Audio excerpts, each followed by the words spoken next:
കിറ്റിന്റെ സാധ്യതയില്ല, വല്ലാതെ എണ്ണ തേപ്പിക്കല്ലേ ബാൽ ഗോപാലേട്ട. സംസ്ഥാന ബജറ്റിനെ പരിഹസിച്ച നടൻ ജോയ് മാത്യു. വോട്ട് ചുരത്താൻ കിറ്റിന്റെ സാധ്യതകൾ ഇല്ലാതായപ്പോൾ ഇനി ഒരു രക്ഷ ഒരിക്കലും നടപ്പിലാക്കാൻ കഴിയാത്ത സ്വപ്നങ്ങൾ കുത്തിനിറച്ച ബജറ്റ് മാത്രമാണെന്ന് ജോയ് മാത്യു.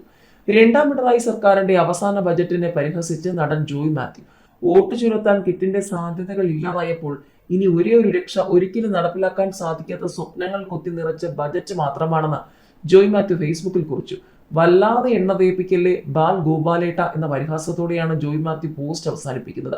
ബജറ്റിനെതിരെ രൂക്ഷ വിമർശനവുമായി പ്രതിപക്ഷ നേതാവ് വി ഡി സതീശനടക്കം പ്രതിപക്ഷ നേതാക്കളും രംഗത്തെത്തിയിരുന്നു.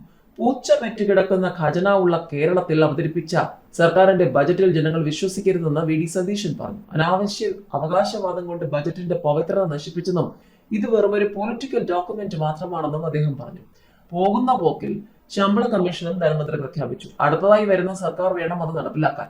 അടുത്ത ബജറ്റ് UDF സർക്കാർ അവതരിപ്പിക്കുമെന്നും നടപ്പാക്കുന്ന ബജറ്റ് അതാകുമെന്നും സതീശൻ അവകാശപ്പെട്ടു.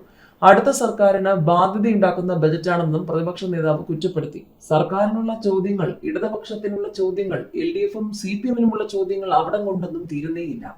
പിണറായിയെ ചാനൽ ചർച്ചയിൽ വിമർശിച്ചപ്പോൾ മാർക്സിസ്റ്റ് പാർട്ടി വിരട്ടി. ഇടത് നിരീക്ഷകനായിരുന്ന BN ഹസ്കർ RSPയിലേക്ക്. CPM അല്ല യഥാർത്ഥ ഇടതുപക്ഷമെന്ന് താൻ മനസ്സിലാക്കിയെന്ന് ഹസ്കർ. മുഖ്യമന്ത്രി പിണറായി വിജയനെ ചാനൽ ചർച്ചയിൽ വിമർശിച്ചെന്ന പേരിൽ CPM വിലക്കിയ BN ഹസ്കർ RSPയിൽ ചേരും. മുഖ്യമന്ത്രിക്കെതിരെയും CPMനെതിരെയും ചാനൽ ചർച്ചയിലൂടെ ഹസ്കർ നടത്തിയ പരാമർശം വിവാദമായിരുന്നു.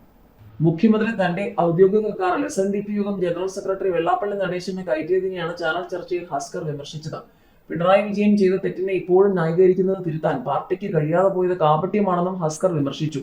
ഈ പരാമർശം വിവാദമായതിനെ തുടർന്ന് CPM ജില്ലാ കോടതി അഭിഭാഷക ബ്രാഞ്ച് യോഗത്തിലാണ് ഇദ്ദേഹത്തെ ശാസിച്ചത്.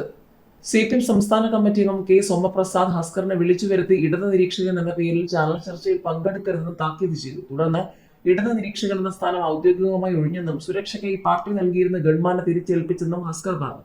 K സോമപ്രസാദിന്റെ വിരട്ടൽ കേട്ടതോടെ താൻ വല്ലാതെ പേടിച്ചുപോയെന്ന് എല്ലാവരോടും പറഞ്ഞേക്കണമെന്നും അദ്ദേഹം പറഞ്ഞു. SN കോളേജിൽ പഠിക്കുമ്പോൾ SFIയുടെ സജീവ പ്രവർത്തകനായിരുന്നു BN ഹസ്കർ. രക്തസാക്ഷി ഫണ്ട് പോലും വെട്ടിക്കുന്ന പാർട്ടിയിൽ ഇനി ഉണ്ടാവില്ല എന്നും തീരുമാനം എടുത്തു കഴിഞ്ഞുവെന്നും ഇനി RSPയുടെ ഭാഗമാണെന്നും BN ഹസ്കർ പറഞ്ഞു.